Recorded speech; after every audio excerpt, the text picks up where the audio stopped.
కృష్ణుడి యొక్క ఔన్నత్యం చూడండి. చివరాఖరికి ఒక అవకాశం కర్ణుడికి కూడా ఇవ్వాలి. ఎందుకంటే ధృతరాష్ట్రుడికి ఇచ్చాడు, గాంధారికి ఇచ్చాడు, దుర్యోధనుడికి ఇచ్చాడు. కర్ణుడికి కూడా ఒక్క అవకాశం ఇస్తే ఇప్పుడు కర్ణుడు అతను తీసుకున్న డెసిషన్ మీద ఈ 18 అక్షోహిణీల సైన్యం యొక్క జీవితం ఆధారపడింది. కానీ కర్ణుడు ఇలా మాట్లాడేసరికి ఇంకా కృష్ణుడు ఏమీ మాట్లాడలేదు. అలా ఉంటే కృష్ణుడికి నమస్కరించి చెప్పింది ఏంటంటే, నేను ఒక్కడిని ఇటువైపు వచ్చినా పెద్దగా పోయేదేమీ ఉండదు.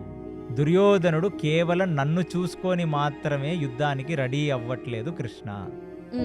కాబట్టి ఇది మీరు అనుకున్నంత సింపుల్ కాదు. నేను ఒక్కడనే కాదు దుర్యోధనుడిని పాడు చేస్తున్న వాడిని, అటువైపు ఇంకా శకుని దుశ్శాసనులు కూడా ఉండాలి. కాబట్టి నేను ఒక్కడనే ఇటువైపు వచ్చేస్తే యుద్ధం ఆగిపోదు కృష్ణ. కాబట్టి ఇది నేను ఇటు రావటం అనేది అది నేను చెయ్యలేను. ఎందుకు అంటే దానికి మల్టిపుల్ కారణాలున్నాయి.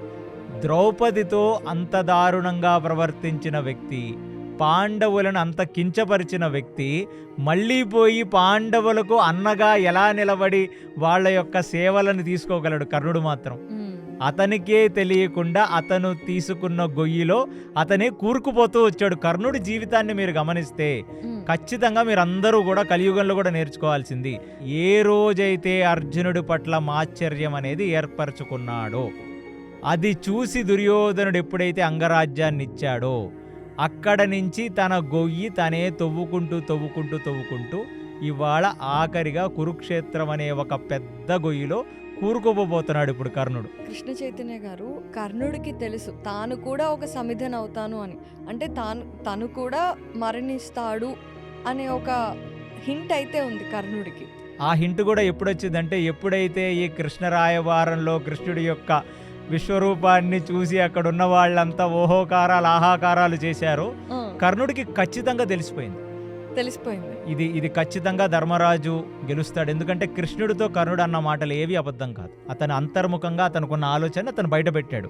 ప్లస్ ప్రతిసారి దుర్యోధనుడు పక్కన ఉన్నాడు కాబట్టి తన మనసు చెప్పుకోలేకపోతున్నాడు. ఇప్పుడు అందుకే ఈ రథం మీద సాత్విక్ కూడా లేడు కదా, ఓపెన్గా చెప్పేశాడు. సో కర్ణుడికి ఖచ్చితంగా అర్థమైపోయింది. అర్థమైపోవటమే కాకుండా ఇప్పుడు కృష్ణ నువ్వు చేసిన ఈ ప్రయత్నం అంటే భగవంతుడు ప్రతి జీవుడికి ఒక అవకాశం ఇస్తాడు.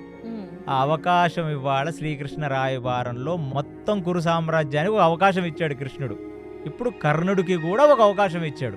ఇంతకంటే అవకాశాలు ఎవరిస్తారు? కానీ కర్ణుడు ఉన్న పరిస్థితి ఏంటంటే, ఒక్కసారి దుష్టుడితో సాంగత్యం చేసి నువ్వు కూరుకుపోవటం మొదలు పెడితే బయటికి రావటం ఎంత కష్టం.